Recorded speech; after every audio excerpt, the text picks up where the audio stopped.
Students, WhatsApp classes में आपका स्वागत है।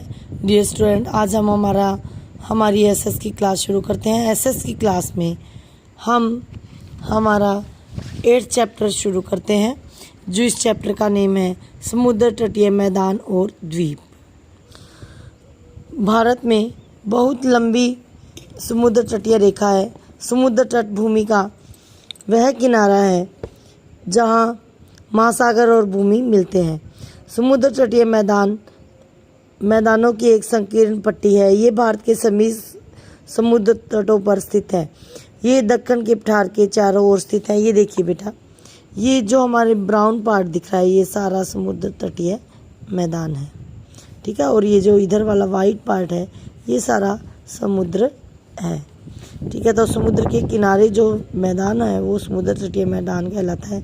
और ये जो बीच वाला भाग है, ये भारत का पठारी भाग है। भारत के समुद्र तटों की लंबाई लगभग 6000 किलोमीटर है। समुद्र तटीय मैदान भी समान लंबाई के होते हैं। समुद्र तटीय मैदान आकार में त्रिभुजाकार होते हैं। समुद्र तटीय मैदानों को दो भागों में विभाजित किया जा सकता है, पश्चिमी समुद्र तटीय मैदान और पूर्वी समुद्र तटीय मैदान। ये देखिए बेटा, ये हमारा पूर्वी समुद्र तटीय मैदान है और ये हमारा पश्चिमी समुद्र तटीय मैदान है। ये दोनों मैदान कन्याकुमारी में मिलते हैं। यहाँ पर कन्याकुमारी है। इन्हें कैप कैमोरीन भी कहते हैं। हिंद महासागर, बंगाल की खाड़ी, अरब सागर, ये सभी जल रूप यहाँ मिलते हैं। ये देखिए बेटा, इस तरफ अरब सागर है, इस तरफ बंगाल की खाड़ी है और नीचे की ओर हिंद महासागर है। ये सारे जो है ये यहाँ पर मिलते हैं। एक लंबी समुद्र तटीय रेखा हमारे देश के लिए बहुत उपयोगी है। मछली पालन लोगों का एक महत्वपूर्ण पेशा है। बहुत से समुद्री बंदरगाह समुद्र तटों के साथ विकसित किए जा रहे हैं। पश्चिमी समुद्र तटीय मैदान, पहले हम पढ़ेंगे बेटा पश्चिमी समुद्र तटीय मैदान के बारे में। पश्चिमी समुद्र तटीय मैदान गुजरात से आरंभ होकर, ये गुजरात है बेटा, हमारा एक राज्य है। गुजरात से आरंभ होकर कन्याकुमारी तक समाप्त होते हैं। ये मैदान संकीर्ण होते हैं। संकीर्ण यानी पतले होते हैं। ये पश्चिमी घाटों और अरब सागर के बीच पड़ते हैं। पश्चिमी घाट दक्कन पठार की निचली पर्वत श्रृंखलाएं हैं। गुजरात, महाराष्ट्र, केरल, गोवा और कर्नाटक आदि राज्य जो इन मैदानों में हैं में गुजरात में भारत की सबसे लंबी समुद्र तटीय रेखा है। इससे 3 भागों में विभाजित किए कर सकते हैं: गुजरात समुद्र तट, कोंकण समुद्र तट और मालाबार समुद्र तट। सबसे पहले हम पढ़ेंगे गुजरात समुद्र तट के बारे में। ये मैदान गुजरात राज्य को घेरते हैं। गुजरात समुद्र तट उत्तरी भाग में पड़ता है। यह कच्छ की खाड़ी और खंबात की खाड़ी के बीच में पड़ता है। ये देखिए बेटा, यहाँ पर जो है ये गुजरात समुद्र तट है। उसके बाद है कोंकण समुद्र तट। ये मैदान गुजरात समुद्र तट के दक्षिण में स्थित है। पश्चिमी समुद्र तटीय के मध्य जो कोंकण समुद्र तट है वह खंबात की खाड़ी से गोवा तक फैला हुआ है। यह पथरीला और असमतल है। जहाज़ों और मछली पकड़ने वाली नावों को चेतावनी देने के लिए बहुत से प्रकाश स्तंभ, जिन्हें लाइट हाउस भी कहते हैं, समुद्र तटों के साथ बनाए गए हैं। कोंकण समुद्र तट तेल भंडार में धनी है। मुंबई बंदरगाह, जो भारत का सबसे बड़ा बंदरगाह है, कोंकण समुद्र तट पर स्थित है।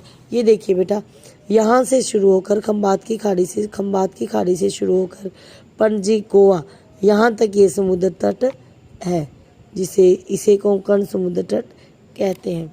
उसके बाद का जो पार्ट है वो मालाबार समुद्र तट कहलाता है।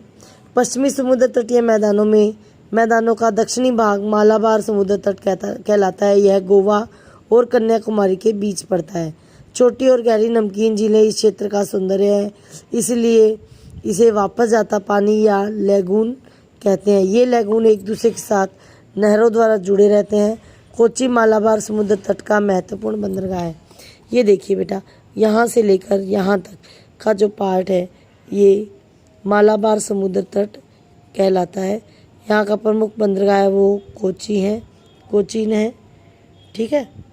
और यहाँ पर छोटे छोटे लैगून पाए जाते हैं। इस तरह से झीलें, इस तरह की झीलें होती है जहाँ समुद्र तट का पानी आता है वापिस जाता रहता है, लेकिन ये समुद्र से थोड़ी अलग होती हैं, उसके किनारे के बाहर, ठीक है। तो इन्हें इस प्रकार की झीलों को लैगून कहते हैं। उसके बाद हम पढ़ेंगे पूर्वी समुद्र तटीय मैदान। पूर्वी समुद्र तटीय मैदान उत्तर में पश्चिमी बंगाल से शुरू होकर कन्याकुमारी तक फैला है। यह उड़ीसा, मध्य आंध्र प्रदेश और तमिलनाडु के समुद्र तट से होकर गुजरता है। पूर्वी समुद्र तटीय मैदान पश्चिमी समुद्र तटीय मैदान से चौड़े हैं। ये पूर्वी घाटों और बंगाल की खाड़ी के बीच पड़ते हैं। देखिए बेटा, ये समुद्र तटीय मैदान जो है वो इससे पश्चिमी समुद्र तटीय मैदान की बजाय ये चौड़े हैं। ये पश्चिमी बंगाल से लेकर कन्याकुमारी तक फैले हैं। आंध्र प्रदेश और तमिलनाडु के समुद्र तट, तमिलनाडु राज्य जो है वो इस समुद्र तट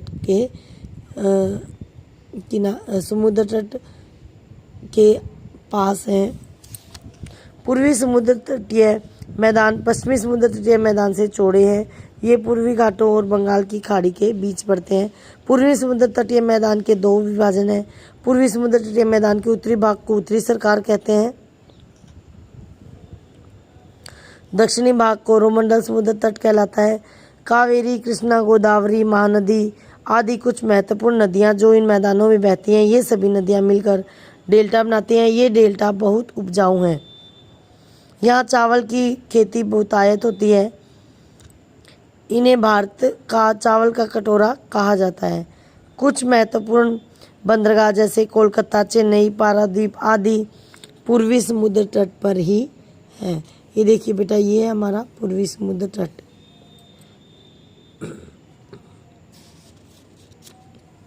इसके ऊपर वाले पार्ट को उत्तरी सरकार कहा जाता है और नीचे वाले पार्ट को कोरोमंडल समुद्र तट कहा जाता है।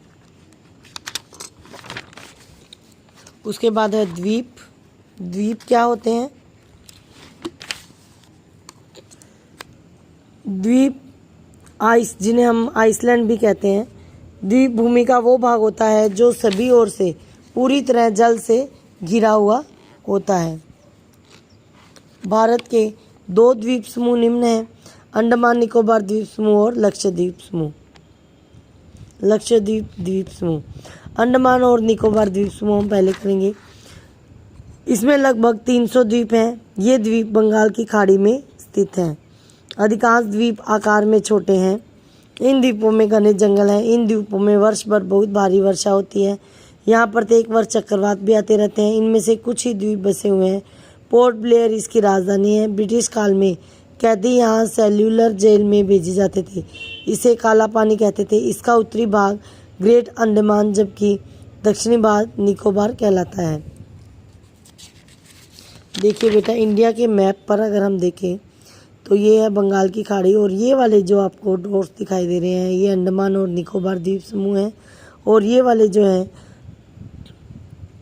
पूर्वी भाग में अंडमान और निकोबार द्वीप समूह और पश्चिमी भाग में लक्षद्वीप समूह है। अंडमान और निकोबार द्वीप समूह अभी हमने पढ़ा है। ये लगभग 300 छोटे छोटे द्वीपों से मिलकर बना हुआ है। उसके बाद हम पढ़ते हैं लक्षद्वीप समूह। यह द्वीप अरब सागर में स्थित 26 छोटे छोटे द्वीपों का समूह है। ये द्वीप मालाबार समुद्र तटों के निकट है। ये द्वीप बालू से ढके हुए हैं। यहाँ अधिक लोग नहीं रहते हैं। इन द्वीपों में से लगभग 10 द्वीप ही बसे हुए हैं। यहाँ घने जंगल नहीं पाए जाते। इन द्वीपों की राजधानी कवारती है। इन द्वीपों के समूह वायु और समुद्र मार्गों के द्वारा भारत की मुख्य भूमि से जुड़े हैं। भारतीय जल सेना इनकी सीमाओं की रक्षा करती है। उसके बाद है समुद्र तटीय क्षेत्र में जीवन। अब हम पढ़ेंगे पश्चिमी समुद्र तटीय क्षेत्र गुजरात के कच्छ की खाड़ी से ले दक्षिण में कन्याकुमारी तक फैला है। यह कोंकण समुद्र तट जैसे बहुत से बंदरगाह है। यह भारत का सबसे बड़ा बंदरगाह है। कोंकण समुद्र तट गहरे समुद्र में भरपूर तेल क्षेत्र है जो बॉम्बे हाई कहलाता है। पश्चिमी समुद्र तटीय मैदानों में अहमदाबाद, सूरत, गोवा, पणजी, कोचीन, तिरुवनंतपुरम आदि महत्वपूर्ण नगर है। मुंबई, कोचीन और पणजी में बहुत से बंदरगाह भी हैं। मुंबई एक प्राकृतिक पोताश्रय है। यहाँ मुख्य फसलें बाजरा, गन्ना, गेहूँ, मक्का, तंबाकू आदि उगाई जाती है। दुग्धशाला गुजरात का एक महत्वपूर्ण उद्योग है। अमूल फैक्ट्री गुजरात के आनंद में है। गोवा में, केरल में बहुत सुंदर समुद्री किनारे हैं। पूर्वी समुद्र तटीय मैदानों में महत्वपूर्ण नगर कटक, पारादीप, चेन्नई और विशाखापट्टनम है। विशाखापट्टनम में एक प्रसिद्ध जलयान निर्माण केंद्र है। यहाँ बहुत सी भाषाएं जैसे गुजराती, मराठी, सिंधी, कन्नड़, मलयालम और हिंदी बोली जाती है। पूर्वी तटीय मैदानों में लोगों द्वारा बहुत सी भाषाएं जैसे बंगाली, उड़िया, तेलुगु, उर्दू, तमिल, हिंदी, मलयालम आदि बोली जाती है। यहाँ चावल व जूट की फसलें उगाई जाती है। प्रसिद्ध चिल्का झील उड़ीसा में स्थित है। उड़ीसा में कोणार्क का सूर्य मंदिर बहुत प्रसिद्ध है।